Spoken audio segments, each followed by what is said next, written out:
La presentación ha sido dividida en tres partes. Primero vamos a entrar a un contexto de antecedentes, luego vamos a ver la propiedad intelectual en los acuerdos comerciales que se vienen negociando por Perú y la implementación y aprovechamiento de estos acuerdos, qué es lo que se viene después que ya firmamos el acuerdo, ¿no es cierto?, después que ya tuvimos la foto, acuerdo cerrado.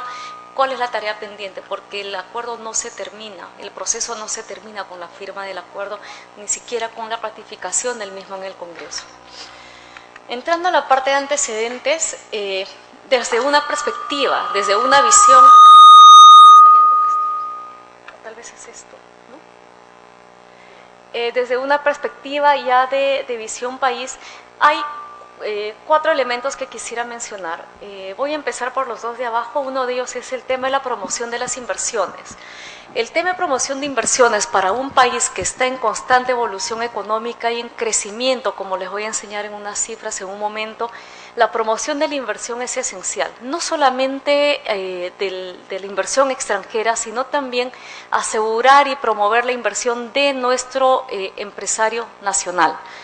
Adicionalmente, para, digamos, garantizar estas inversiones que el Estado promueve, necesitamos dos elementos esenciales: garantías a nivel jurídico y garantías a nivel institucional, porque si tenemos normas impecables, redactadas y elaboradas de la mejor manera posible y no tenemos instituciones sólidas que apliquen de manera constante y adecuada a esta normativa con autonomía e independencia, no vamos a llegar a ningún lado. Todo el tiempo estamos escuchando una referencia a la globalización. Finalmente, ¿qué es la globalización? De hecho, la globalización es un fenómeno en el cual no solamente el Perú, sino el mundo entero está envuelto. Es un proceso en el cual los capitales, las empresas no tienen fronteras. Las formas, ¿de dónde deriva esto? Y es que las formas de hacer negocio ya no necesariamente tienen que ver con barcos o con aviones. Las formas de hacer negocio son mucho más inmediatas, los capitales se transfieren en cuestión de segundos, los contratos se cierran de continente a continente a través de una línea telefónica o a través de una teleconferencia, ya no hay que hacer esos viajes. Digamos, hemos ido evolucionando de tal manera que hacer negocio ya no es, digamos, un elemento que implique traslado físico, que implique movimiento físico de dinero. Las empresas cada vez más se van vinculando por la facilidad con la cual éstas pueden hacer sus transacciones comerciales.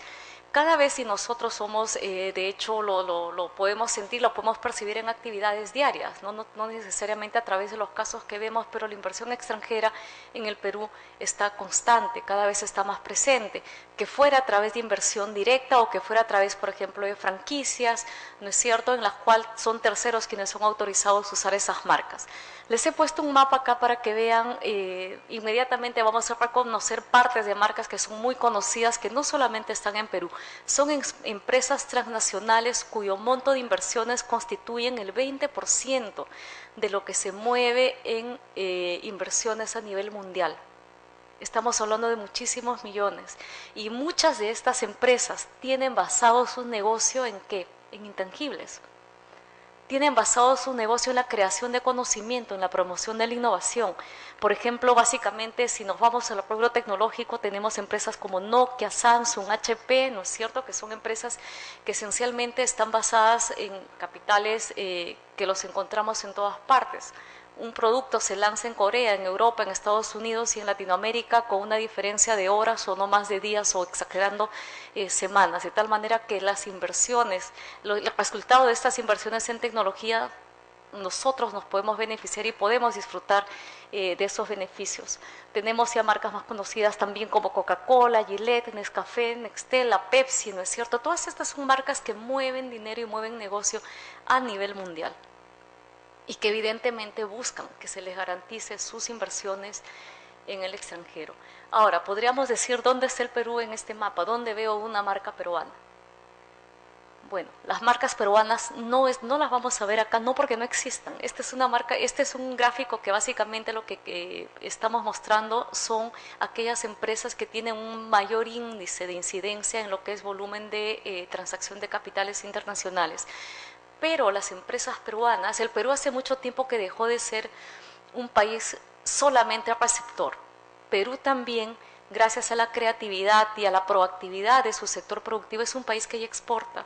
El software ha pasado a ser un elemento importante de nuestras exportaciones y es un producto, por ejemplo, sumamente valorado y requerido en mercados internacionales por la creatividad y la calidad del producto elaborado en el Perú, el software peruano.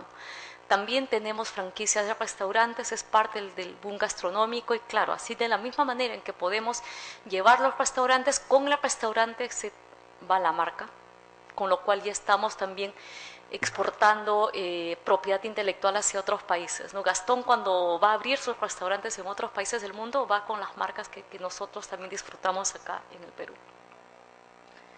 El Perú en este contexto es un país que gracias a una política económica sostenida en los últimos casi 15 años ha venido manteniendo un crecimiento importante de manera sostenida año tras año.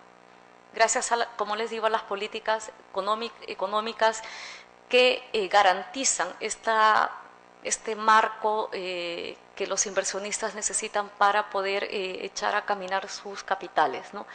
El crecimiento es bastante constante, salvo en el año 2009. El año 2009, vamos a recordar acá solamente, a diferencia de otros años que tenemos como mínimo 4 o 5%, y años, por ejemplo, como el 2008, que crecimos 9.8 y el 2010 8.8 en nuestro Producto Bruto Interno. En el año 2009 vemos un bajón de 0.9%. ¿Qué pasó? Muchos de nosotros recordaremos que ese fue el año en el cual explotó la burbuja inmobiliaria en los Estados Unidos de América.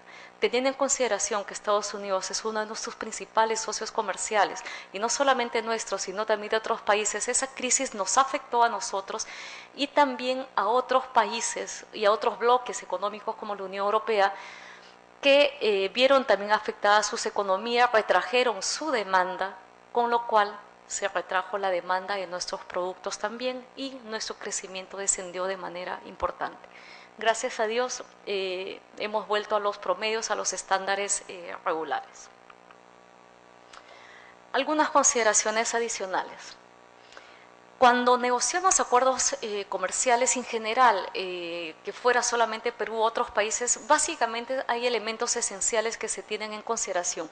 Uno de ellos es el interés específico de los sectores productivos, ya desde un punto de vista de políticas. Los sectores productivos, por ejemplo, que pueden reclamar o pueden solicitar que se les busque la ampliación para acceder a determinados mercados, ¿no? Por ejemplo, que la exportación a China de uvas, ¿no?, sea con un arancel al 0% a la entrada en vigencia del acuerdo, por decir. Ese es un interés específico del sector de productores de uva. De repente hay otros sectores que más bien, en lugar de buscar apertura en el mercado de nuestro socio, nos va a decir: búscame un periodo de transición para que se abra nuestro mercado. Por ejemplo, podría ser el tema de algunos textiles. Vamos a bajar el arancel cero para textiles, por ejemplo, para faldas provenientes de China, de manera progresiva en 15 años. Se establece una línea escalonada, pero hay sectores concretos, específicos, que tienen que manifestar sus intereses, qué es lo que quieren lograr a través del acuerdo.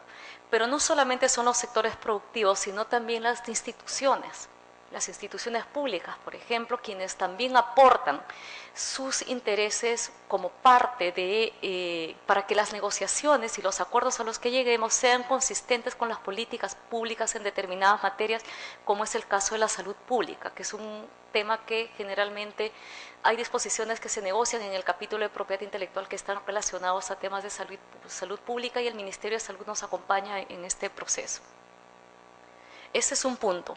Otro punto es también las necesidades que tenemos que cubrir con relación a productos o servicios que no producimos, de la misma manera que buscamos encontrarle una buena oportunidad de negocio a nuestros productos en el territorio de nuestros socios comerciales. Yendo a un elemento básico, un concepto básico de economía, esto tiene que ver con el tema de ventajas comparativas. No somos buenos para hacer todo. Hay cosas que no sabemos hacer, o que aún sabiéndolas hacer, o que aún gustándonos hacerlas, nuestros precios, nuestros costos de fabricación o de elaboración son demasiado altos que no podemos competir. Y nadie nos va a comprar ese producto en el extranjero porque tal vez, eventualmente imaginemos que Ecuador, para pensar solamente en países que están cerca, países como Ecuador, que Colombia o Venezuela podrían estar produciendo un costo menor. Evidentemente, en los mercados internacionales, todo el tema de precios es transparente, se mueve con mucha rapidez, de tal manera que el comprador va a poder elegir entre aquel proveedor que le ofrezca un producto de igual o similar calidad a un menor precio, ¿no es cierto? Es un tema esencialmente económico. Entonces lo que buscamos es ir viendo en qué aspectos, en qué sectores tenemos mayores potencialidades, porque no solamente se considera aquello en lo que seamos buenos en este momento, sino aquello en los cuales tengamos una potencialidad a futuro para asegurar su ingreso en un determinado mercado. Los acuerdos comerciales que viene negociando el MINCETUR, que viene negociando el Perú, son acuerdos complejos. Propiedad intelectual es uno de los 18 o 22 temas que se negocian. Entonces, si bien es cierto, cuando vamos avanzando en la negociación, cada capítulo es un tema que se negocia de manera individual, siempre se negocia de manera coordinada con los otros capítulos. Pero sin embargo, al momento de hacer un balance de qué se da o qué no se da, qué se concede, qué se pide, el análisis se hace de manera integral.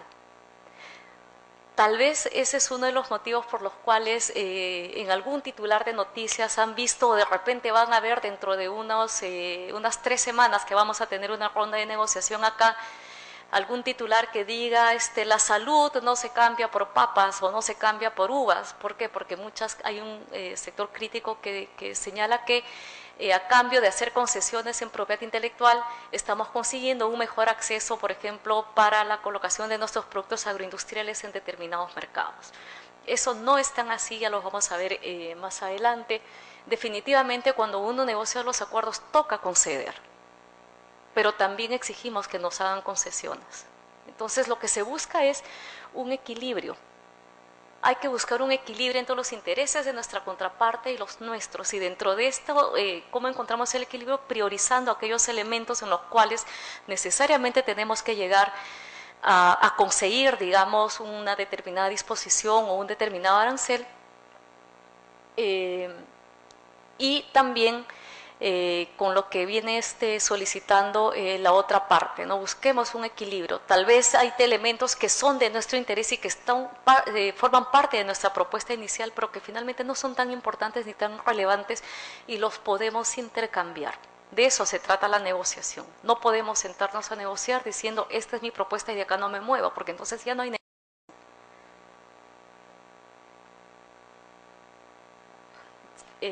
las valoraciones se hacen a 2 niveles. A nivel de capítulo, por ejemplo, veamos en la parte de observancia, en la parte de derecho a autor o en la parte de patentes, hay elementos que podemos conceder a cambio de que nos den, por ejemplo,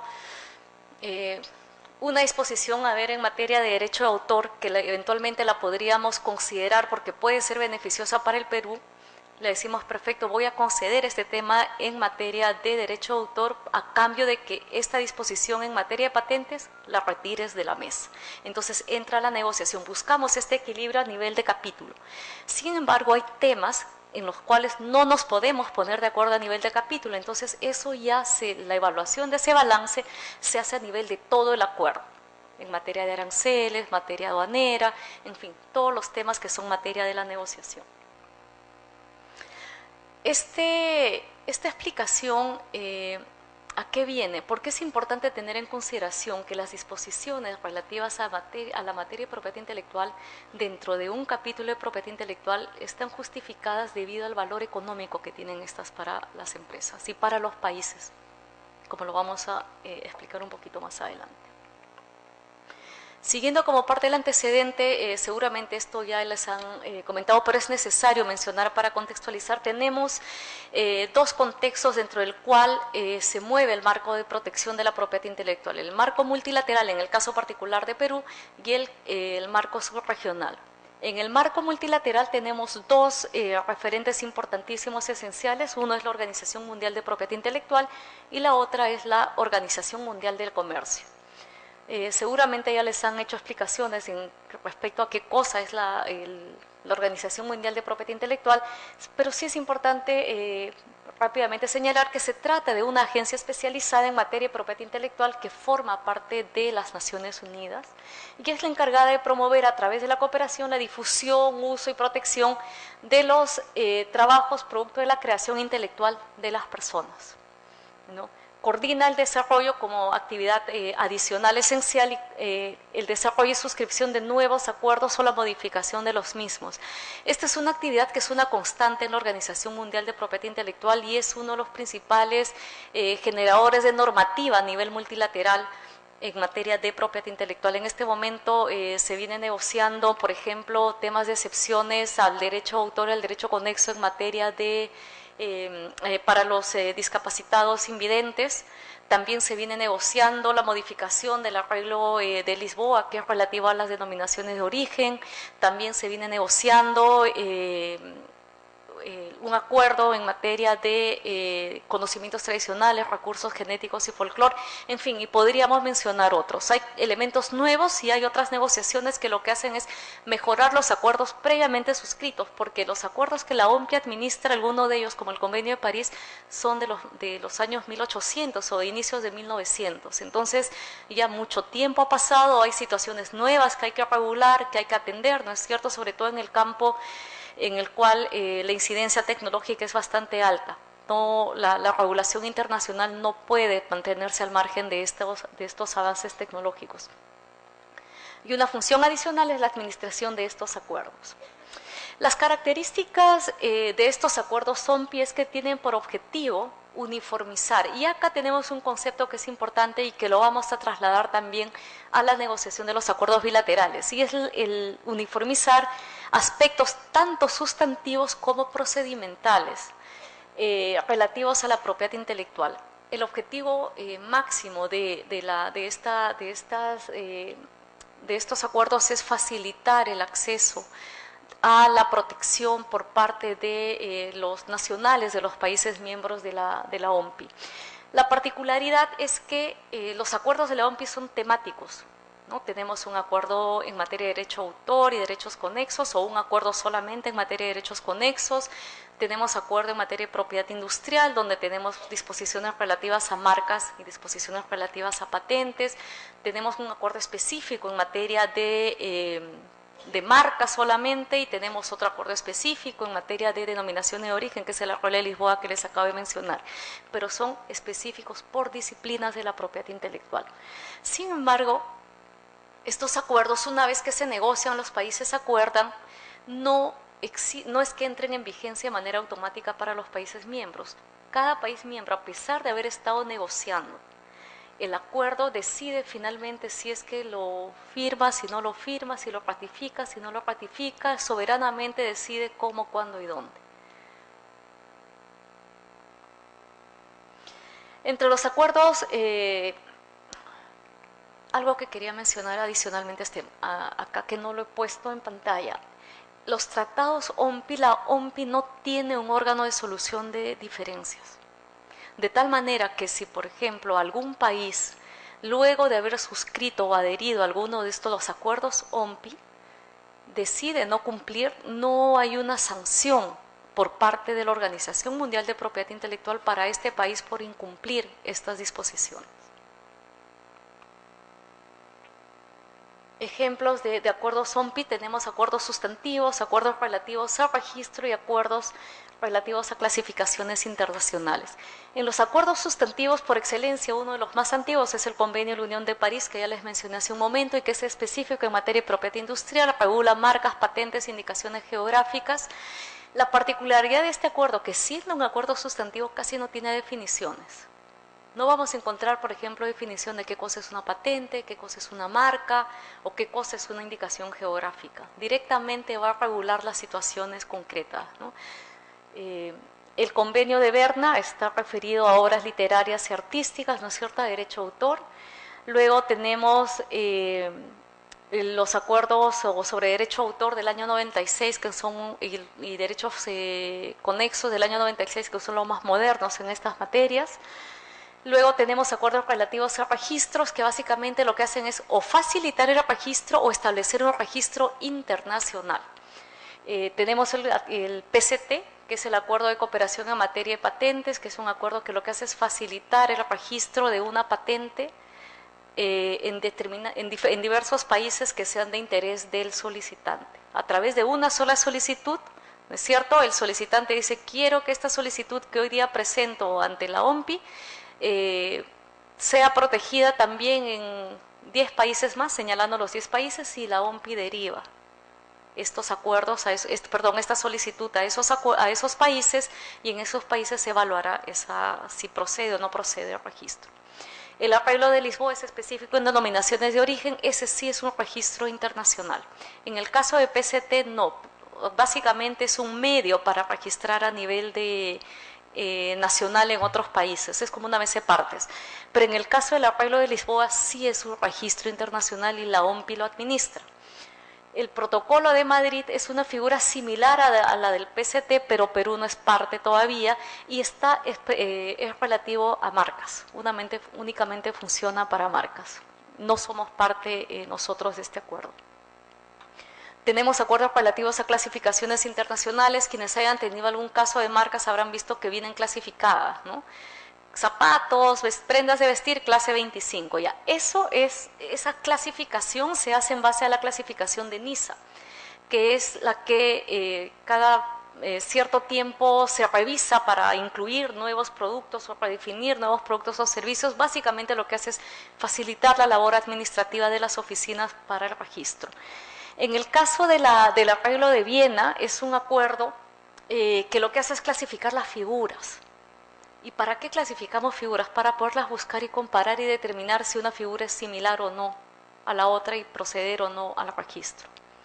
Luego tenemos el arreglo de Estrasburgo, el acuerdo de Estrasburgo, que es un acuerdo de clasificación en materia de patentes, donde, por ejemplo, si es que piden la patente de algún mecanismo para el movimiento de una silla o de una cama clínica, por decir, se clasifica para ver lo mismo, si es que hay antecedentes que sean similares o no a lo que se está pidiendo patentar en ese momento. Es también un mecanismo de ayuda para el trabajo de las oficinas, para las búsquedas básicamente.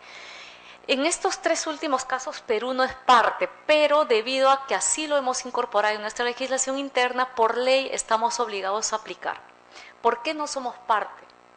¿Por qué si aplicamos y hemos incorporado en nuestra ley que las oficinas de propiedad industrial aplicarán NISA, Viena y Estrasburgo, en particular NISA y Estrasburgo? Porque ser parte de estos acuerdos tiene un costo, ¿no es cierto? Y de igual manera, aunque no seamos parte, siempre se consulta a los países que lo utilizan si tenemos comentarios o sugerencias para incorporar en las modificaciones. No nos olvidemos que a pesar de nuestro crecimiento, seguimos siendo un país en desarrollo y que tenemos limitaciones de tipo monetario para estar pagando a los organismos internacionales por ser parte de estos acuerdos. En cuanto a la Organización Mundial del Comercio, lo menciono porque quiero resaltar algunos cambios que luego vamos a ver reflejados en los acuerdos.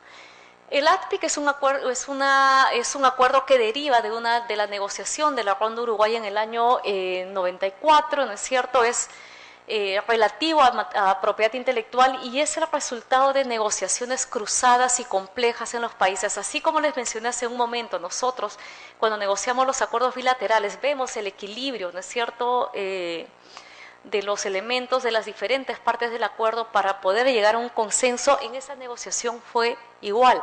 No fue un resultado complejo porque los países en desarrollo no querían negociar propiedad intelectual dentro de un acuerdo de comercio porque se sostenía que la propiedad intelectual es un tema que se debe dejar librado a las políticas públicas de los países, básicamente por dos elementos, por temas relativos a patentamiento y a temas de salud pública y por un tema relativo a la libertad de acceso a la información que tiene que ver con materias relativas a derecho de autor y derechos conexos. Pero finalmente acá hubo una negociación previa a la inclusión, digamos, de este tema. ¿Qué fue lo que pasó? Son los países en desarrollo quienes estaban interesados en incluir propiedad intelectual como parte de esta negociación. ¿Cuál fue la concesión? En este caso particular, el compromiso de los países desarrollados fue, frente a los países en desarrollo que se oponían a negociar este tema, fue: te voy a dar un mayor acceso a mis mercados, voy a abrir mis mercados en mayor magnitud a tus productos si es que negociamos estos temas de propiedad intelectual. Y los países en desarrollo dijeron: perfecto, incluyamos, y luego vamos a ir negociando internamente qué cosas se incluyen o qué no se incluyen, ¿no es cierto? Luego vino la negociación por los alcances, qué se incluye o qué no se incluye. Los principales actores en este proceso fueron Estados Unidos y la Unión Europea, quienes, estando los dos interesados en incorporar este capítulo, digamos, de propiedad intelectual en la OMC, también tenían diferencias respecto de qué cosas se debía o no se debía negociar. Pero es materia de café, digamos, las incidencias de esas negociaciones entre estos dos grandes, ¿no?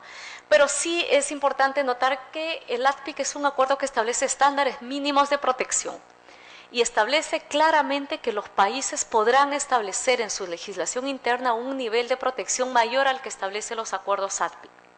Porque hay que tener en cuenta que, como esta negociación es fruto de un balance entre países que no querían este acuerdo, como es los países en desarrollo, y países que sí lo querían, obviamente ninguno de los dos logró el total de sus ambiciones y se encontró, digamos, como que un promedio. Muchas de las disposiciones contenidas acá están por debajo del estándar de protección de los países en desarrollo, que los países en desarrollo daban en el año 94.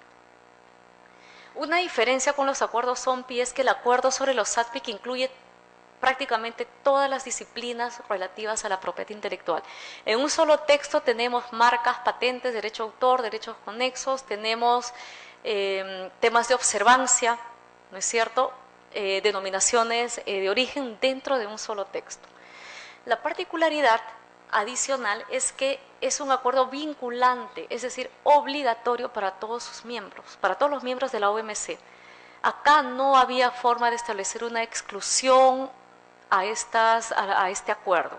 Todos aquellos países miembros de la OMC adoptaron y asumieron el compromiso de implementar las normas contenidas en el acuerdo de los ATPIC. La única flexibilidad fue el establecimiento de periodos de transición.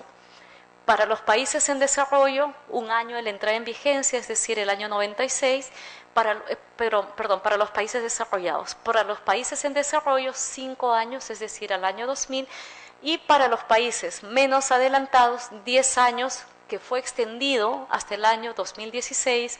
Y les comento que actualmente en el Consejo de los ATPIC, que se va a llevar a cabo ahorita en junio, y como no se van a terminar de poner de acuerdo, se seguirá todavía negociando en octubre, se va a negociar una ampliación de este plazo. Y hay dos posiciones. Hay quienes dicen los países menos adelantados deben tener una prórroga adicional de 10 años más hasta el 2026, y hay quienes dicen, los más pragmáticos, ¿para qué les prorrogamos el plazo si no lo van a poder implementar prácticamente jamás? Hagamos que no tenga un plazo, que conforme se vayan desarrollando, vayan incorporando estas disposiciones a su legislación interna de tal manera que las pueden cumplir. ¿Cuáles son estos países? Estamos hablando esencialmente de pequeñas islas que están en el Océano Pacífico, estamos hablando de la mayoría de países africanos que están en los países subsaharianos, que son países que realmente no, en sus prioridades, digamos, no está el implementar o desarrollar sus capacidades, siquiera el desarrollar estas disposiciones que están contenidas aún en el acuerdo ATPIC, aún siendo estándares mínimos de protección.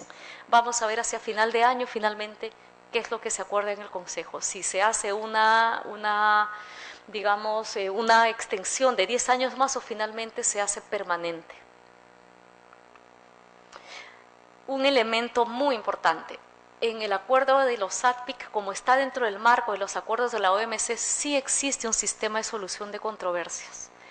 Existe un mecanismo mediante el cual un país que no cumple las disposiciones que están establecidas en cualquiera de los acuerdos de la OMC, hablemos en particular del ATPIC, puede ser llevado a una controversia por el país afectado, de tal manera que se establece, un grupo de 3 personas que en el argot de la OMC se llama panel. Es un panel que está conformado por 3 expertos, quienes van a decidir la controversia planteada por los países y dirán quién tiene o quién no tiene la razón y qué es lo que deben hacer para enmendar o no la legislación.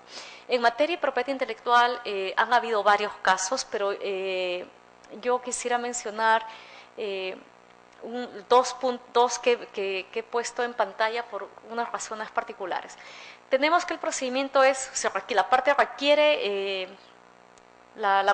que se establezca el panel decide, generalmente es un periodo entre 6 meses, un año, salvo en casos que sean sumamente complejos, un poquito más, pero lo que se busca en realidad es que la resolución sea relativamente rápida. Es una decisión apelable, por supuesto, ante el órgano de solución de controversias, y esta decisión, una vez que se emite, es de obligatorio cumplimiento. Pero no hay que olvidarse que, si bien es cierto, buena parte de soberanía es cedida por los países para entrar a este sistema de la OMC, también es cierto que en ejercicio de su derecho soberano un país puede decir, órgano de solución de controversias, no voy a cumplir tu sentencia. Si esto pasa, ¿qué sucede? No es que no pase nada. El órgano de solución de controversias le puede autorizar, a requerimiento de la parte que ganó, y a la cual no le están cumpliendo esa resolución, le puede autorizar a que le imponga sanciones comerciales de algún tipo a la parte que perdió y que no quiere cumplir. En materia de propiedad intelectual han habido dos casos relativos a este tema, y uno de ellos es un conocidísimo, es el caso de Banano, que llevó adelante Ecuador, denunció a la Unión Europea, porque la Unión Europea otorgaba un trato preferencial en aranceles al banano que provenía de los países Cotonú, que son unos países que fueron ex colonia de la Unión Europea. Entonces la Unión Europea le decía, yo tengo la obligación moral con esos países de darle facilidades de ingreso a mi país, a la Unión Europea, porque han sido mis ex colonias, pero tú, Ecuador, y habían dos países más de Centroamérica, ustedes no han sido mis colonias, por lo tanto ese compromiso moral no los beneficia, por lo tanto no voy a bajar los aranceles para ustedes, para el plátano, para el banano, así que por lo tanto... Entonces Ecuador se fue al órgano de solución de controversias y le dijo, señores órgano de solución de controversias, la Unión Europea dice que no va a cumplir su resolución, no va a cumplir su sentencia, por lo tanto autoríceme a imponerle sanciones comerciales. Y el órgano de solución de controversias autorizó a Ecuador a imponer sanciones comerciales a la Unión Europea. Pero acá viene el tema, formalmente está establecido así y se puede hacer, pero ¿qué es lo que pasa? Ecuador comenzó a pensar de qué tamaño, para que vean que esto, estando metido dentro de un tema netamente de comercio internacional, de qué tamaño es mi comercio con la Unión Europea, dónde los puedo, digamos, de qué manera los puedo afectar, de que sientan y que los obligue a cumplir la sentencia. Bueno, buscaron y no encontraron, porque el intercambio comercial no era muy grande. Lo único que encontraron fue, señores Unión Europea, a partir de la próxima semana los derechos de propiedad intelectual de sus titulares, que fuera música, que fuera cine, que fuera derecho de autor o obra de arte o lo que fuera, no van a ser respetados en Ecuador. Sonó fuerte, ¿no? O sea, la Unión Europea, sus autores no van a ser protegidos en Ecuador. Pero a la larga, si bien es cierto fue un buen intento, no funcionó. ¿Por qué? Porque tampoco era que llegara tanta música, ni tanta película, ni tanto libro europeo a Ecuador. Aparte que no había forma de medir, porque era Ecuador estaba asumiendo una actitud de no hacer. Entonces, ¿cómo se mide ese impacto? Finalmente no tuvo mayores efectos. Ya para que no se sientan tristes por Ecuador, luego este caso fue de hace por lo menos 8 años. Bueno, el año pasado, albricias, la Unión Europea y Ecuador se pusieron de acuerdo y ahora Ecuador tiene acceso preferencial por un determinado tiempo, luego volverán a negociar nuevamente al mercado europeo para sus bananos. De una u otra manera, como dicen, no hay cosa que el tiempo no pueda solucionar. En el caso de Estados Unidos y Antigua fue una cosa parecida, fue por un tema de normas de cumplimiento de casino de juego. Y como Estados Unidos dijo, igual voy a seguir incumpliendo, Barbados le dijo, te voy a igual, no voy a considerar la protección de tus derechos de propiedad intelectual. El efecto fue exactamente el mismo y ahí sí lamentablemente no hubo un final feliz, se quedó la resolución incumplida. Hay algunos casos en los cuales, por ejemplo, un país compensa, y ahí sí aprovecharía la presencia de Rubén en este caso, el caso de Irlanda con Canadá o Estados Unidos fue. Porque en ese caso, por ejemplo, Estados Unidos lo que ha decidido es compensar a los autores irlandeses por el incumplimiento de esta disposición con relación al uso de música, a la recolección de las regalías por el uso de la música de los autores irlandeses en los bares norteamericanos. Estados Unidos dijo, muy bien, el panel te dio la razón, pero no voy a cumplir por las razones que fueran, que seguramente de repente Rubén nos puede dar una mano con eso. Y dijo que no, pero te voy a compensar, para no pasar por tan irrespetuoso. No sé si quieras agregar algo sobre eso. Sí, en efecto, fue una denuncia que hizo la Sociedad de Autores de Irlanda, ¿no?, contra Estados Unidos, y se aplicó una multa, ¿no? Y Estados Unidos pagó y sigue en infracción, porque en su legislación dice que solamente los locales a partir de una determinada dimensión deben pagar derechos de autor, porque Estados Unidos considera que el principal pagador del derecho de autor son las radios y las televisoras, ¿no?, y los mega conciertos, ¿no? Pero los locales pequeños así no deben pagar. Y como eso es violatorio del convenio de Berna y por consiguiente el acuerdo TRIPS de la OMC, fueron llevados a un panel y sancionados, pero no cambian su legislación. Sí. Y queda claro de lo que hemos, y esto se los comento a ustedes nada más, de lo que hemos venido viendo en las últimas negociaciones, no tiene la más mínima intención de cambiarlo. Entonces van a seguir pagando. Lo cual creo que finalmente cumple el objetivo de los titulares de derecho de Irlanda, ¿no? Porque de una manera ese dinero me imagino que compensará el pago que les deberían hacer, ¿no?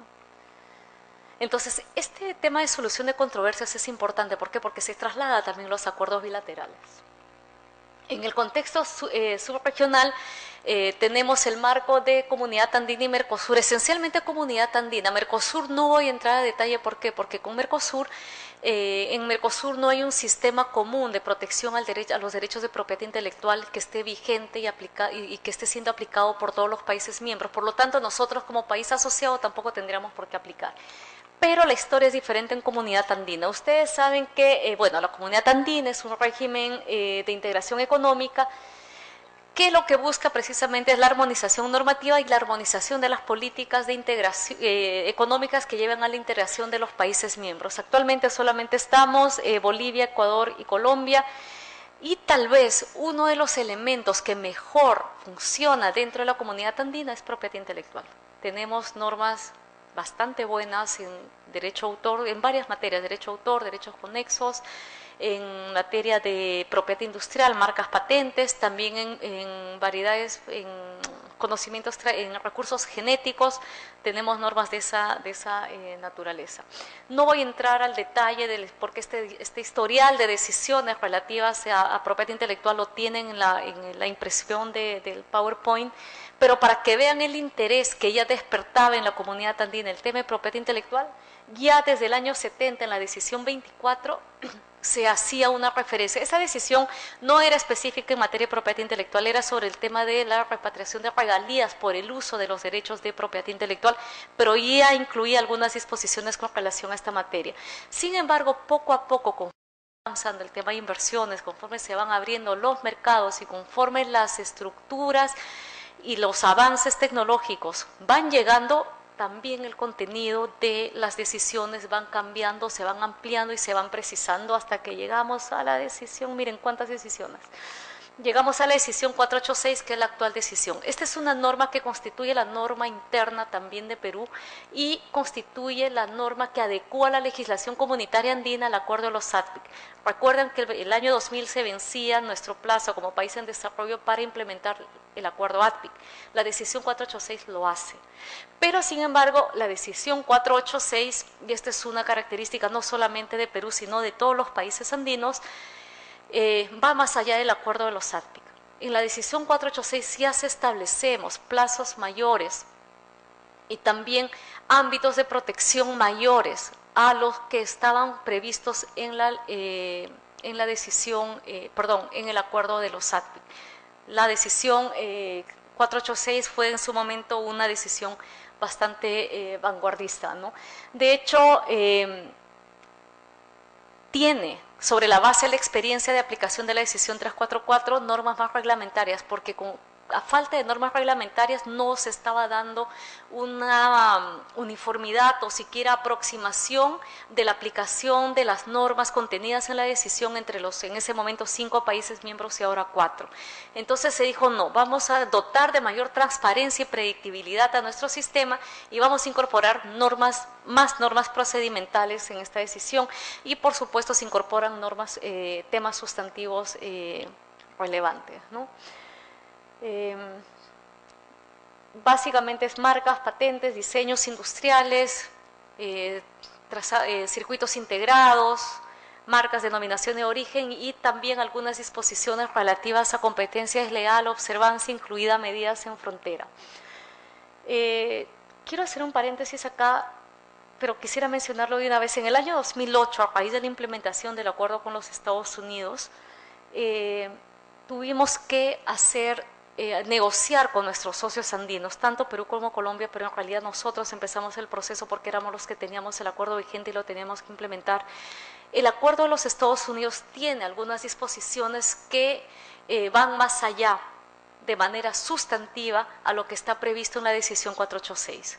El tema es que la decisión 486, a diferencia del acuerdo ATPIC, que expresamente dice que los países pueden ir más allá de lo que está establecido ahí, la decisión 486, siendo un acuerdo de integración, lo que establece es que los países no pueden desarrollar elementos sustantivos, salvo en materia de observancia, en algunos temas de observancia, elementos sustantivos que ya están previamente regulados en la decisión. Entonces, en la negociación con Estados Unidos sí se negociaron temas que iban más allá de la decisión 486.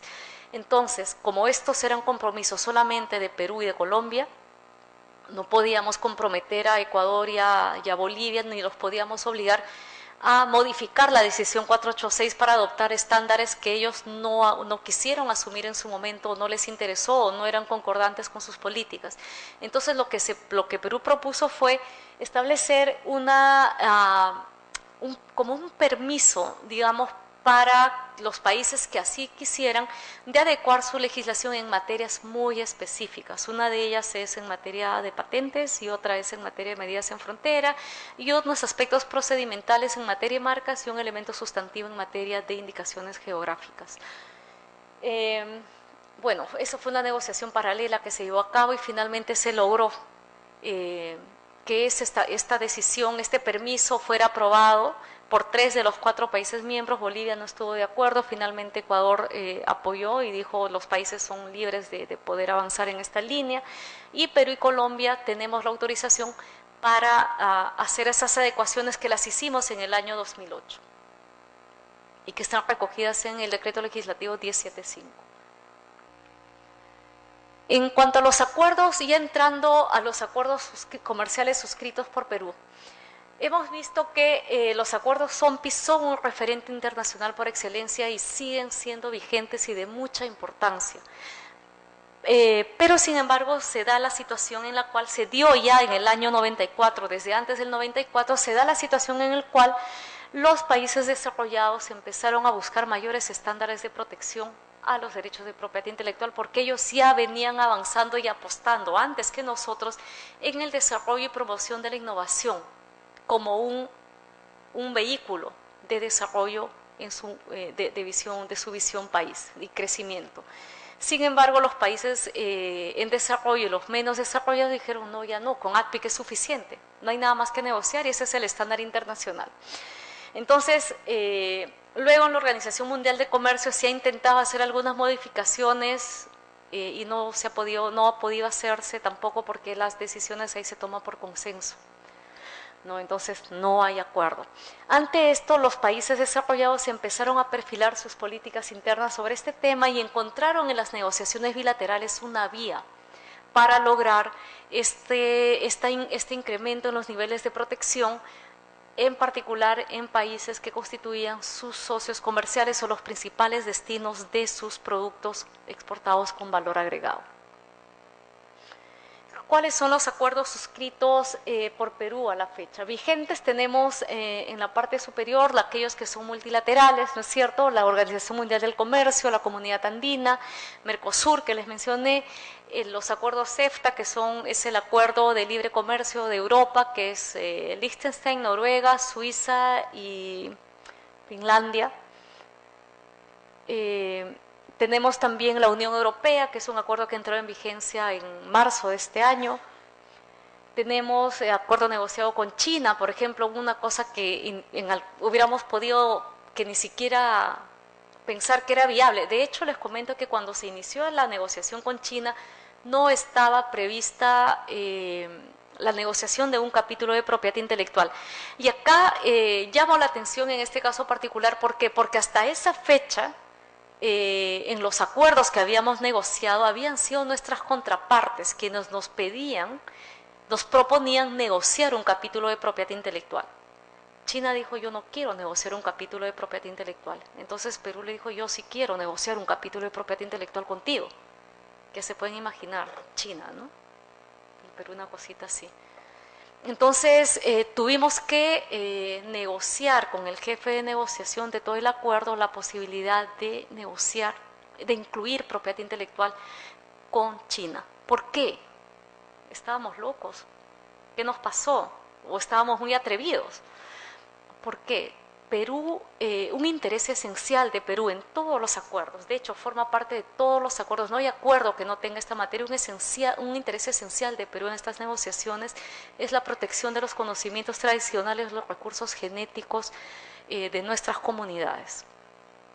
Para nosotros es importantísimo y lo negociamos en todos los acuerdos. De hecho, Perú tiene una propuesta de modificación del acuerdo de los ADPIC, para que relativa a recursos genéticos vinculada al tema de patentes, o sea, para que vean la magnitud de la relevancia de este tema.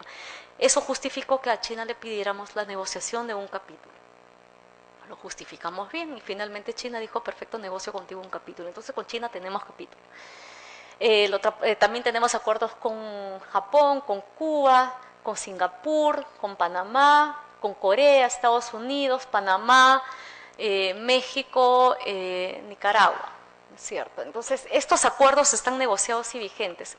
Prácticamente en todos estos tenemos capítulos de propiedad intelectual, menos en el caso de Chile, ahí no tenemos capítulos, tenemos solamente una referencia específica al tema de conocimientos tradicionales y recursos genéticos.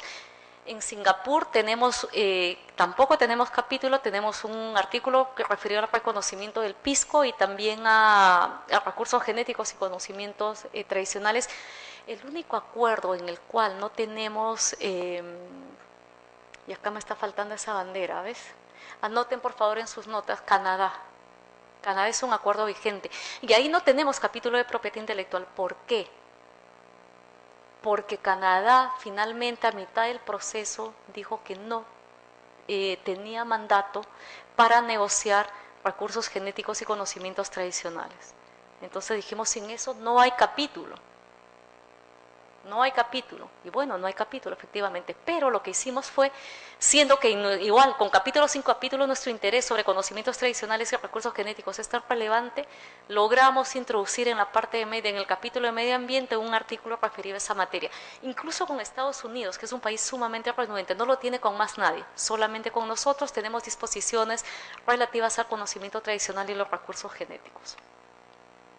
En este momento, acuerdos negociados y por entrar en vigencia tenemos 3, ¿no es cierto?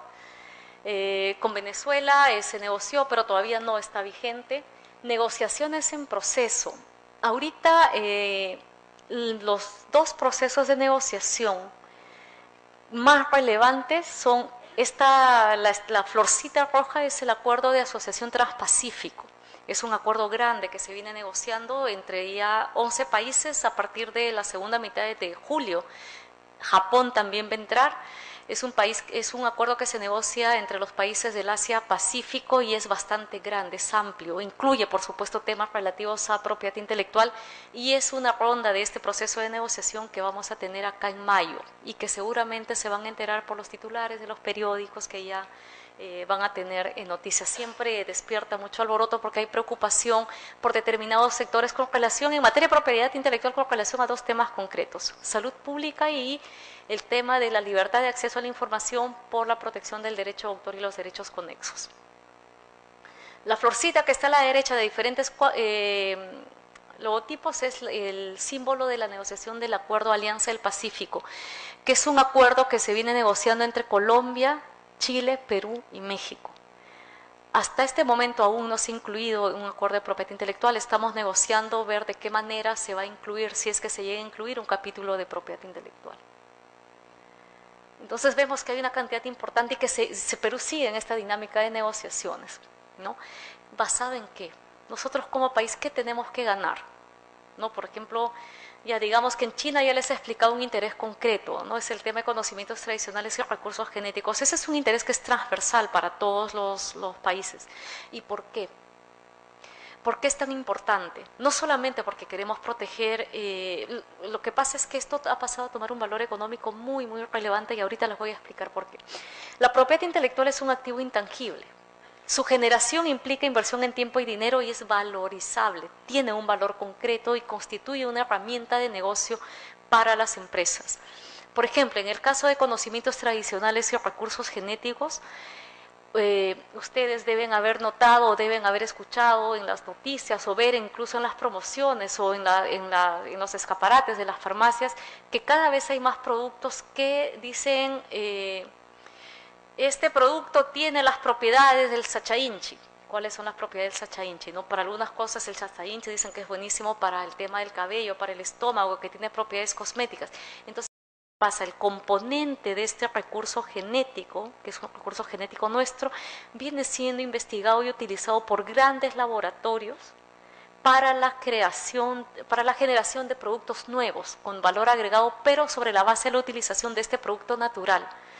Entonces, lo que nosotros buscamos es no impedir el uso de estos recursos genéticos, así llamamos al elemento característico de las plantas, por ejemplo, en la generación de productos nuevos, porque finalmente todos nos vamos a beneficiar, pero sí esperamos que nuestras comunidades sean retribuidas o que el Estado sea retribuido.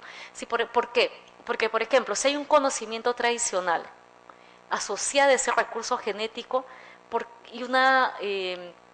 y un laboratorio grande toma conocimiento de estos mecanismos, de este saber de las comunidades, ¿por qué no le va a retribuir? Porque le están compartiendo este conocimiento. Por ejemplo, para que una comunidad que nosotros vayamos y nos digan que la raíz, eso sí lo estoy inventando porque no sé si tiene raíz, debe tener, la raíz de Sacha Inchi tiene propiedades curativas para las úlceras gástricas. ¿Cómo es que llegaron ellos a esa conclusión? Claro, no hicieron un proceso de investigación en el laboratorio porque no tienen. El laboratorio de ellos, ¿cuál es? Son los bosques. ¿Y quiénes son sus objetos de ensayo? Los miembros de la comunidad. ¿Cómo el curaca, cómo el médico, cómo el entendido de la comunidad va a saber, va a llegar a la conclusión de que con eso, un extracto de 3 gotas y no 5, porque a la gota 5 se muere, 3 gotas el enfermo va a curar, digamos, su úlcera gástrica? A través de la práctica, a través de la investigación. No será en laboratorio, pero eso ha tenido un costo para esa comunidad, es un conocimiento que les pertenece. Si un laboratorio lo quiere usar, lo puede usar, pero retribuye usted a esa comunidad por el uso y la ventaja que usted está haciendo ese conocimiento, que a usted le va a implicar 10 años menos de investigación, porque ya sabe que no son 5 gotas sino 3. Ya sabe que le puede dar fiebre y que esa fiebre no es que el producto no esté funcionando, sino que es un efecto natural que va a conllevar a una pronta mejoría del enfermo. Entonces, es por eso que para nosotros ese punto es tan relevante. Y hay un valor económico que está detrás.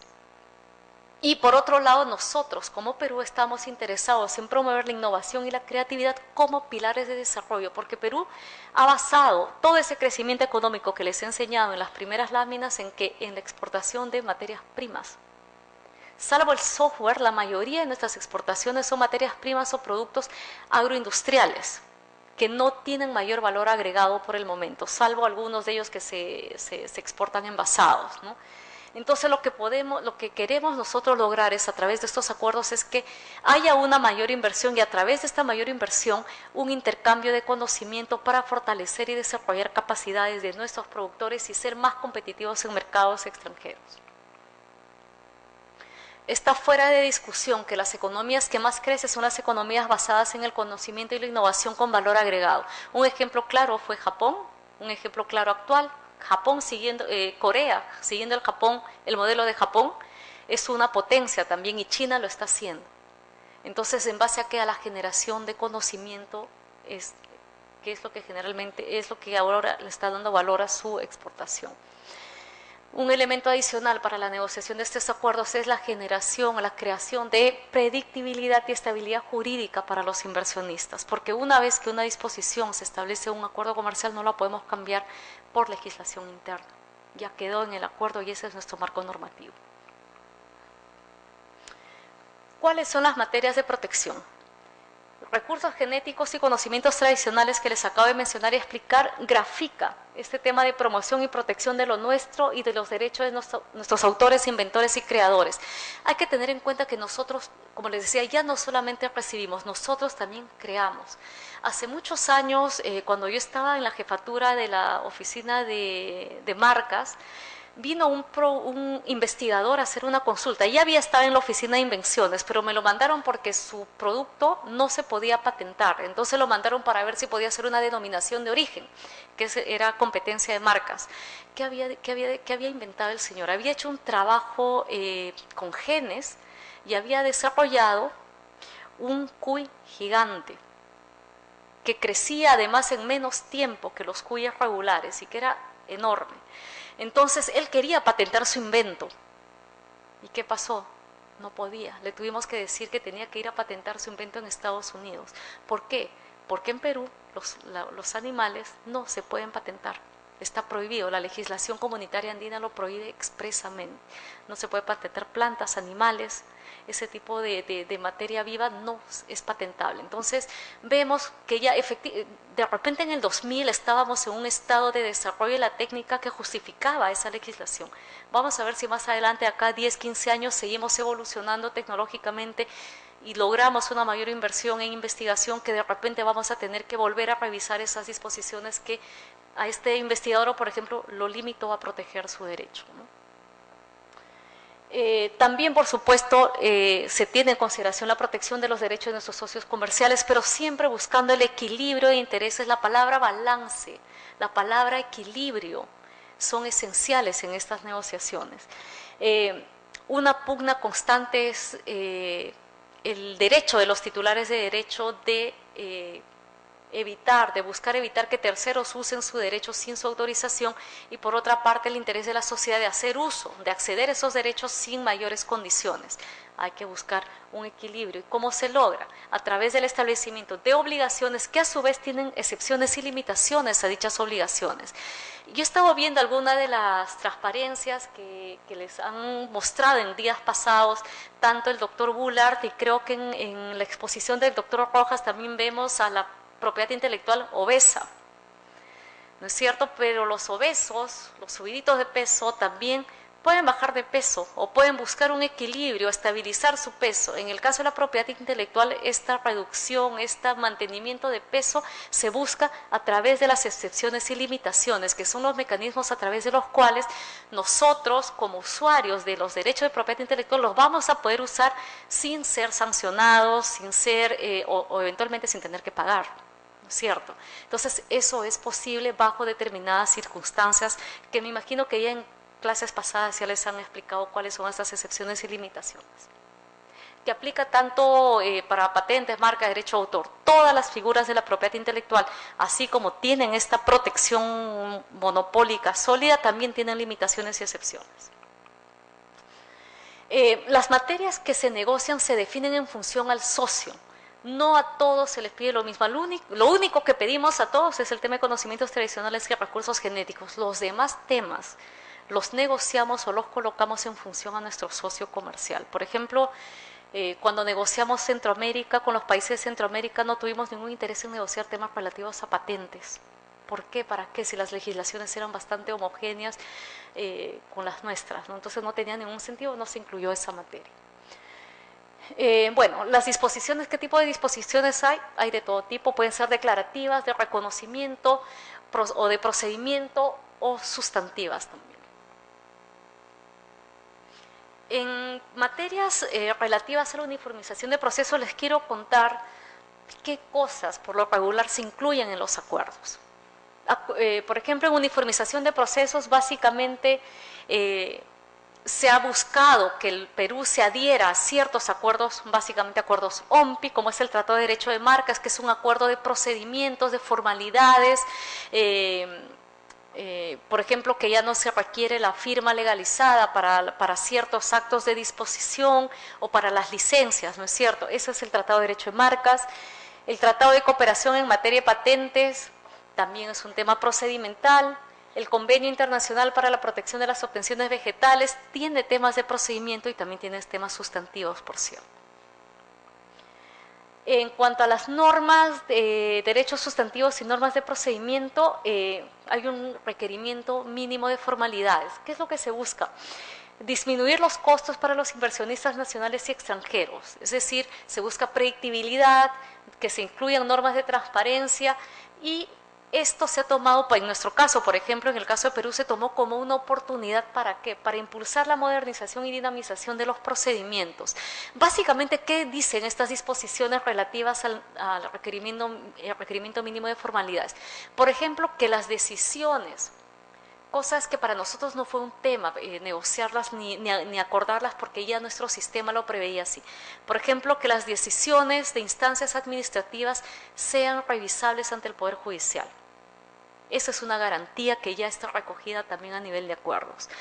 Que las decisiones, tanto administrativas como judiciales, sean debidamente motivadas, ¿no? Sustentadas en normas legales y los criterios que se aplican. En la medida de lo posible que sean publicadas. En este tema lo que se pidió fue que la publicación no tenga que ser necesariamente un libro. Imagínense, en el Poder Judicial se emiten tantas decisiones de manera constante, diaria prácticamente, que nos llenaríamos todas las bibliotecas de tomos de las decisiones que ustedes emiten a diario como en ejercicio de sus funciones. Entonces se logró que esta obligación, digamos, fuera básicamente a nivel de decisiones de sentencias supremas y que se diera por cumplida la obligación con su publicación en una página web para que no sea necesario tampoco, sin perjuicio de que se haga, si es que así se decide, publicar textos. También, por ejemplo, el tema de plazos, ¿no es cierto? No se establecen plazos, pero sí se pide que los plazos estén establecidos en las normas. ¿Esto para qué? Para facilitar acceso y dotar de transparencia al sistema. Nosotros lo tomamos también como una oportunidad ¿para qué? Para aligerar algunos trámites. Por ejemplo, también un proyecto que Indecopi estuvo paralizado buen tiempo es el tema de la digitalización de los certificados de registro y también la posibilidad de que las solicitudes de registro de marcas sean publicadas, se puedan hacer en línea. Son proyectos que estaban hace muchísimos años y que no salían por falta de presupuesto y todo eso. ¿Y qué fue lo que se consiguió? Como esta obligación se incorporó en el acuerdo con Estados Unidos, se dijo, bueno, como ya es una obligación a nivel de acuerdo, lo tenemos que hacer. Entonces se buscaron los fondos de la cooperación, hubo una mayor inversión por parte del Estado y el tema se sacó adelante. Entonces, si bien es cierto, hay cosas que podemos decir hemos asumido mayores obligaciones, pero también hemos aprovechado las oportunidades que se han dado a raíz de la suscripción de estos acuerdos.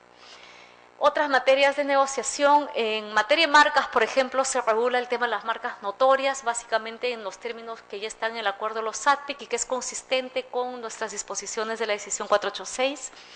El ámbito de protección, no hay ningún problema. Un tema que era de preocupación o que sigue siendo preocupación, por ejemplo, de algunos países es el registro de marcas sonoras o de olores.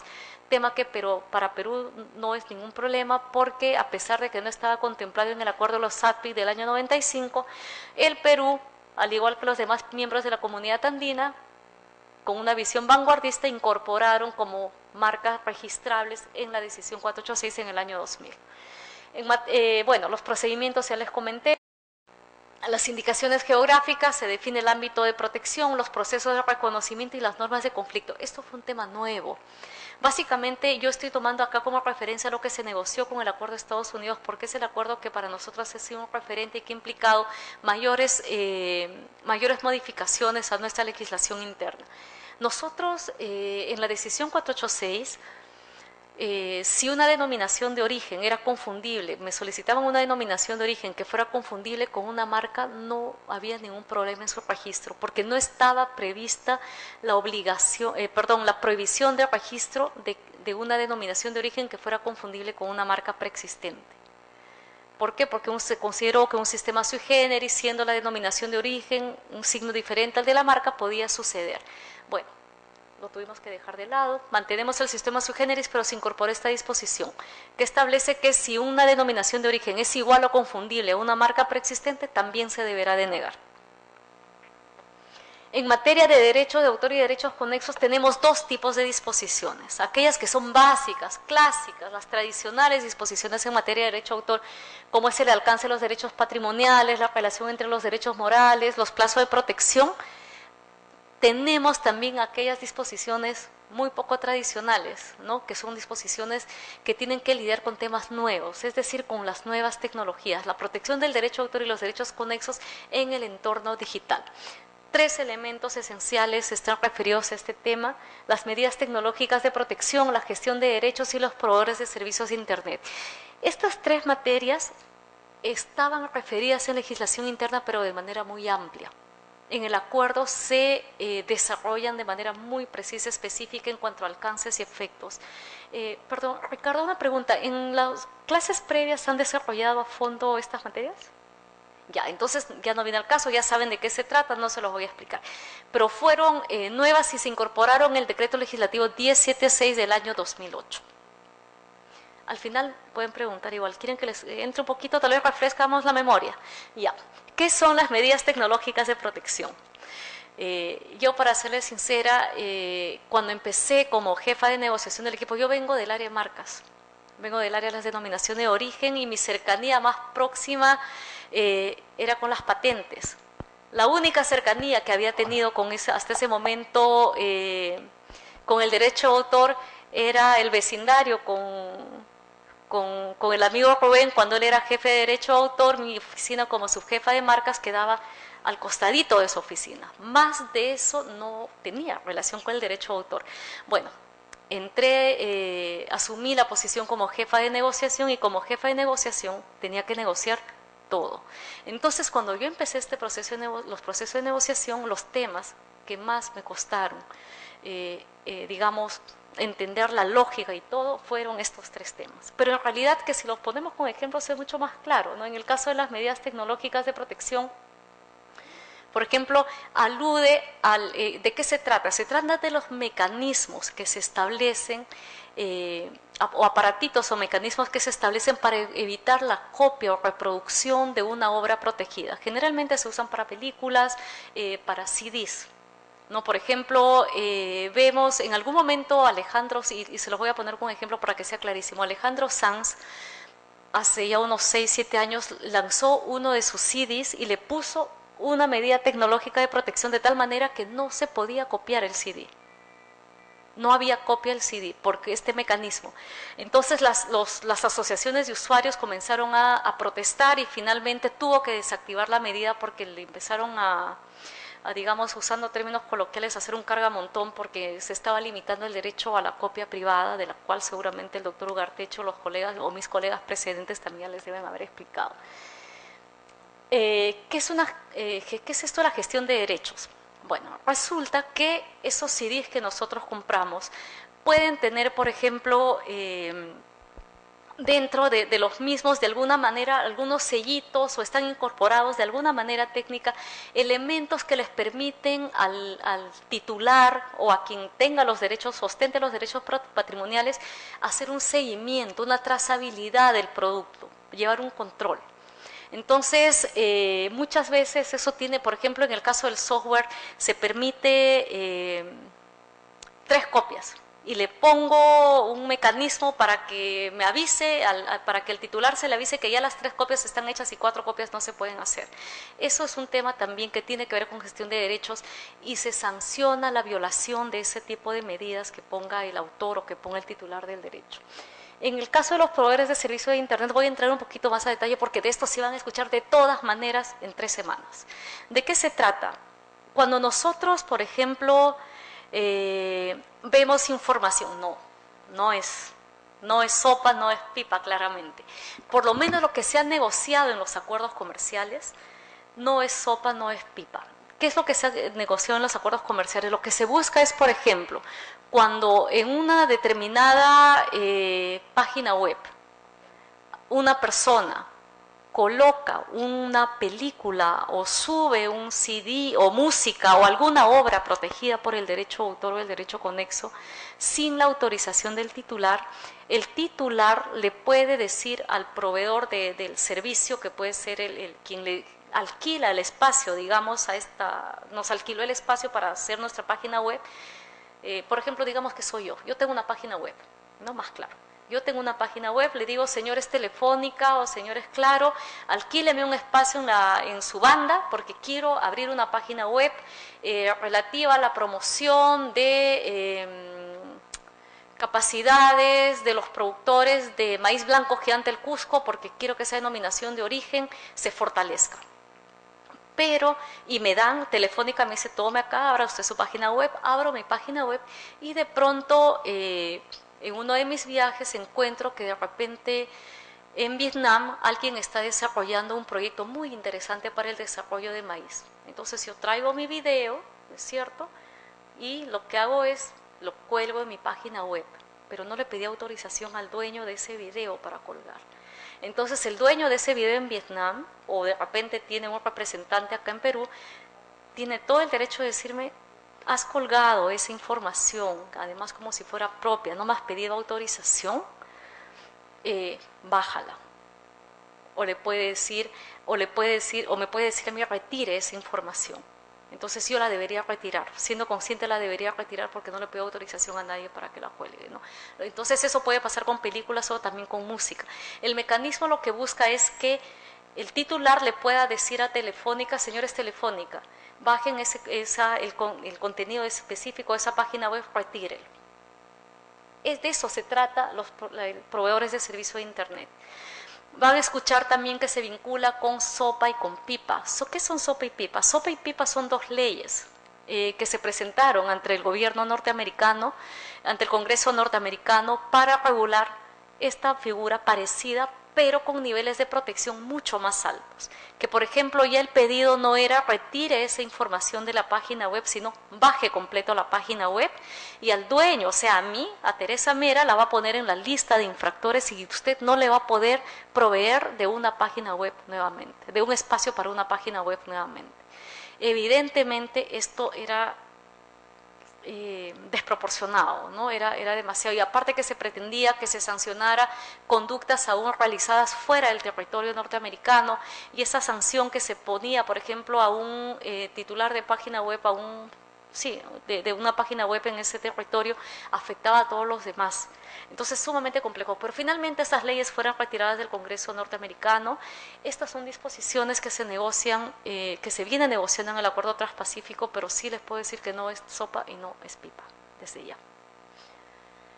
Son temas bastante polémicos porque tienen que ver con la sociedad civil. Lo que dice es que este tipo de medidas pueden afectar el derecho a la información y a la libre expresión. Pero bueno, son materias muy interesantes que dan para debates de días enteros solamente en ese tema específico.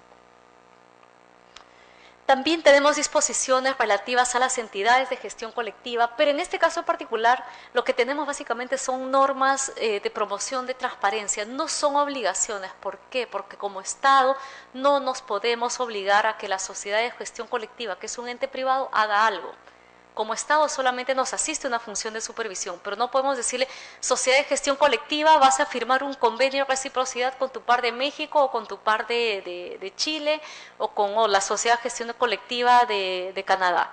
Eso lo decidirá la sociedad de gestión colectiva, ¿no es cierto?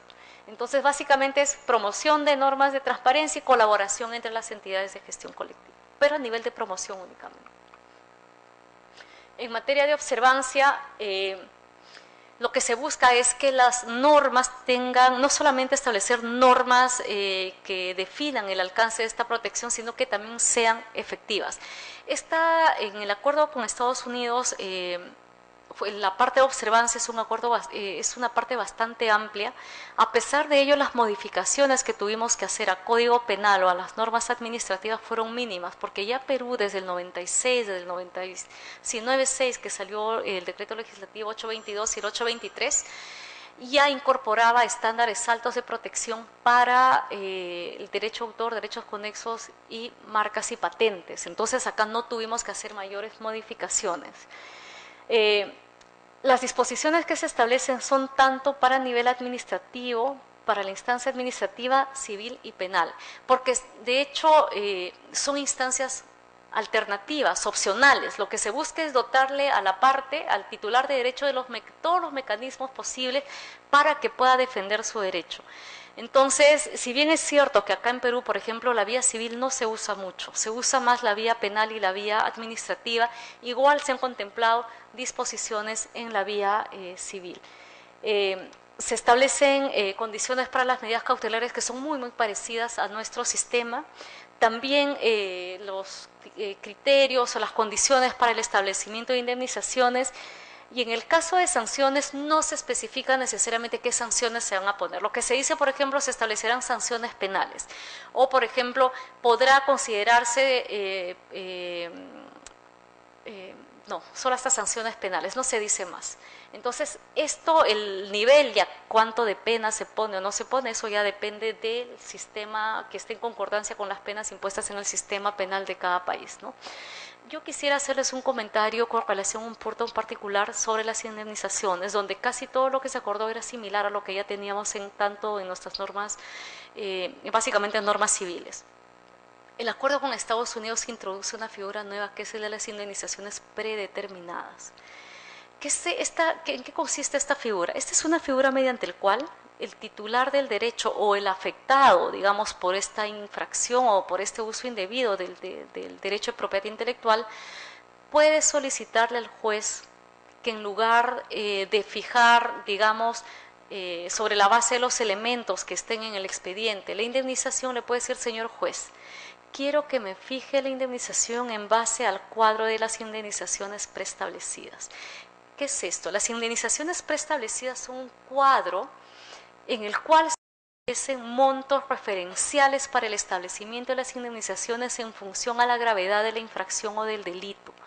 Entonces, por ejemplo, hay varias formas de calcularlo, ¿no? Uno puede ser, por ejemplo, en función al monto de la infracción, le va a corresponder este monto del monto, digamos, de la materia incautada o del daño sufrido por la parte. Este es el monto que usted va a indemnizar, que podría ser de entre 10.000 y 30.000.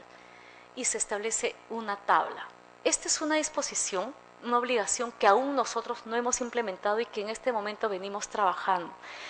Estamos en la parte más densa, que es precisamente en el establecimiento de estos parámetros, que eso no es un trabajo de abogado, es un trabajo de economista, porque hay que valorar, hay que establecer esos rangos, hay que ver en función a qué es que se establecen. Yo pienso que hacia el fin de año tal vez ya tengamos novedades con relación a esta materia. Hay otros países en los cuales, por ejemplo, ya se implementó, como es el caso de Costa Rica, el caso de Chile, el caso de Panamá, y ya será cuestión de tal vez materia de conversar cómo perciben ustedes esta disposición, porque por ejemplo en el caso, y es interesante, cómo en países que tenemos una tradición jurídica bastante similar, las reacciones han sido diferentes. En Panamá, por ejemplo, los jueces dijeron que alivio. ¿Por qué? Porque si bien es cierto es una opción y quien la va a ejercer no es el juez, sino el demandante, los jueces dicen hay casos en los cuales no hay evidencia, no tenemos elementos para valorar el daño, por lo tanto, esta es una herramienta útil.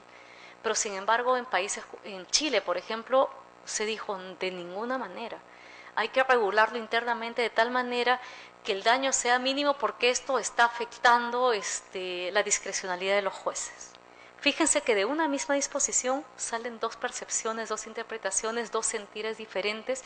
Entendemos que por las realidades tal vez de la aplicación normativa de cada uno de estos países, no es una cosa que sea buena, no es una cosa que sea mala, es una cosa, digamos, es útil, va a ser útil definitivamente.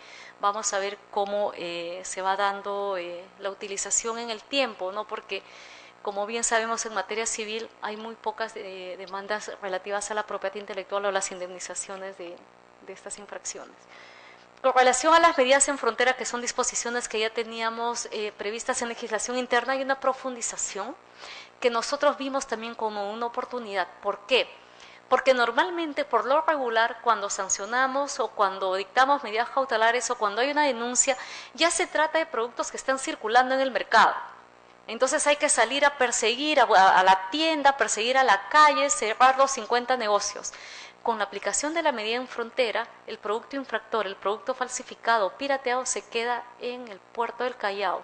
Paralizo el despacho de mis 4 containers y se acabó la piratería, para ese embarque por lo menos. Entonces hay una mayor eficiencia, digamos, en combatir la piratería y menores costos, ¿no es cierto? La autoridad competente para aplicar medidas en frontera es la aduana en esta primera instancia de detención de la mercancía en puerto, porque luego igual ya entra la vía regular, que puede ser la administrativa o la penal, según la parte lo decida. En cuanto a los recursos genéticos o conocimientos tradicionales, ya les expliqué, no voy a entrar al detalle, es un elemento esencial.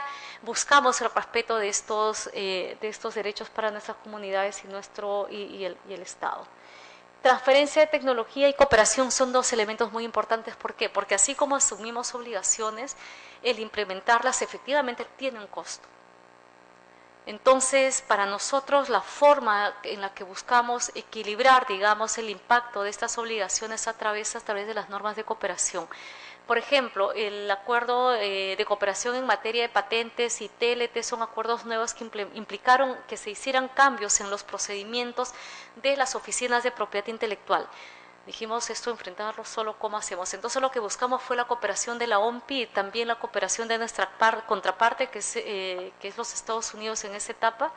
Y lo que se hizo fue, con la cooperación de ellos, por ejemplo, desarrollar los nuevos procedimientos, mecanismos, cursos de capacitación y también de difusión, tanto en Lima como en provincias, ¿no? Entonces, estos mecanismos, sobre todo el de cooperación, ya ha sido utilizado y viene siendo utilizado todavía para la implementación de los acuerdos. Y en materia de transferencia de tecnología es importantísimo, porque digamos, los primeros socios con los cuales nosotros hemos negociado han sido países desarrollados, de los cuales tenemos mucho que aprender en materia de innovación tecnológica.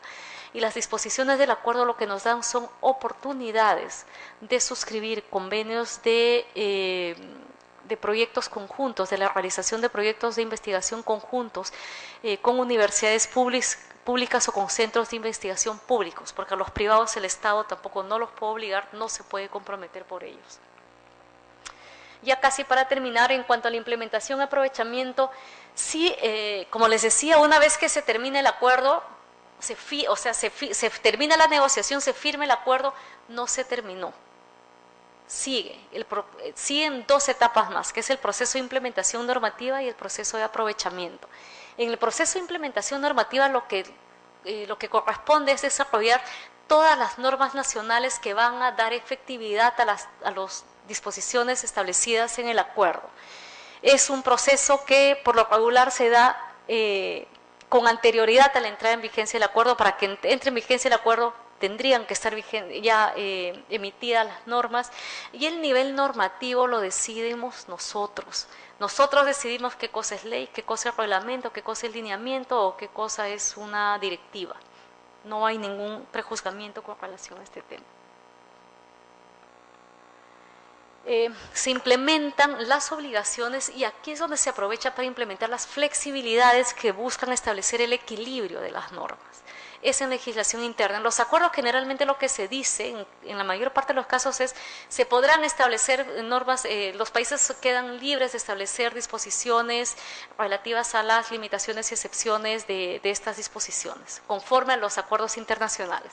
Entonces, si es en legislación interna, por ejemplo, en salud pública, tanto en la ley como en los reglamentos, se establecieron estas flexibilidades que nos permiten mantener márgenes para el desarrollo de nuestras políticas internas.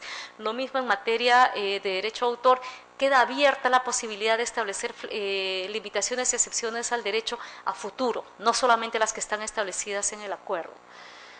De hecho, el proceso de implementación más grande que hemos tenido ha sido el del acuerdo con Estados Unidos. Ningún otro acuerdo que hayamos firmado y que haya entrado en vigencia con posterioridad ha requerido que emitamos normas nuevas. Sin embargo, la implementación no termina con la implementación normativa, sino continúa con la aplicación efectiva de las normas. Una interpretación equivocada puede determinar que se afecten los alcances desde las disposiciones establecidas en el acuerdo y de esa manera incurramos en incumplimiento.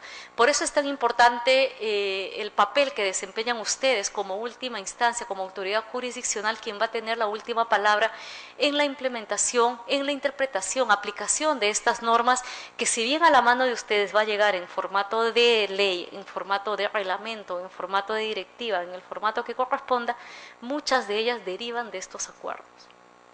Y su aplicación, digamos, o interpretación no correcta o descontextualizada del contexto en el cual fueron acordadas puede determinar un incumplimiento y que va a afectar no solamente de manera efectiva a la parte involucrada, sino también, por supuesto, podrían afectar la relación con nuestro socio, con nuestra contraparte. Por eso vuelvo a felicitar a los organizadores de esas actividades de capacitación, porque estos temas, por ejemplo, lo que yo estudié en la universidad ya mucho está desfasado. Son temas muy dinámicos que requieren que constantemente estemos al tanto de los desarrollos que se van dando. En caso de discrepancia, por ejemplo, en la aplicación de alguna norma, hay una instancia, digamos, que viene a ser como un poco, no informal, pero menos formal en el sentido de que no hay una comunicación escrita, sino nosotros como órgano de contacto con nuestra contraparte constantemente estamos en comunicación telefónica por correos electrónicos, monitoreando la aplicación de las disposiciones, ¿no? Si es que ahí no aclaramos las dudas, porque todo empieza a nivel de consultas, mira, averíguame cómo se está haciendo con relación a este tema. Si es que no se aclaran las dudas, si no nos ponemos de acuerdo, hay un comité de comercio. Todos los acuerdos tienen un comité de comercio. Este comité de comercio lo que hace es reunirse una vez al año para supervisar el funcionamiento del acuerdo. Son conversaciones más formales, se reúnen los viceministros, los ministros, ¿no? Bueno, si ahí no nos ponemos de acuerdo y no nos entendemos, ya nos vamos al sistema de solución de controversias del acuerdo que todos lo tienen y ahí ya se definirá finalmente quién tiene o no tiene la razón. En cuanto al aprovechamiento, ya no es un tema normativo, no es un tema de la jurisdicción, pero sí es un tema del país, que lo que se busca es, ¿qué hacemos? Ya tenemos todo este marco normativo, los jueces interpretan maravilloso, ¿cómo aprovechamos este acuerdo? A través de la generación de capacidades internas para nuestros productores, ¿no? Lo que buscamos es que se generen mayores capacidades para la elaboración, para la fabricación de productos de exportación con valor agregado. Bueno, básicamente lo que se está buscando actualmente a través de las políticas que están implementando diversas instituciones públicas de manera coordinada son plataformas tecnológicas de avanzada, es decir, que se genere, que se utilicen las nuevas tecnologías para la disminución de costos y facilitación de la producción de productos y, de hecho, este tipo de actividades se dan a través de una estrecha interrelación entre el sector público y el sector privado, porque finalmente a ellos nos debemos, al sector privado, para ellos es que estamos trabajando nosotros. Y bueno, con eso quiero agradecer su atención, espero no haberlos, no sé, aturdido un poco con algunos elementos, pero creo que eran importantes que ustedes lo supieran y que quedara claro de la relevancia de las decisiones que ustedes toman y que vieran cuál es el origen de las disposiciones que ustedes tienen que aplicar ahora y que seguirán aplicando más adelante. Muchas gracias por su Un atención. aplauso, por favor, para la doctora.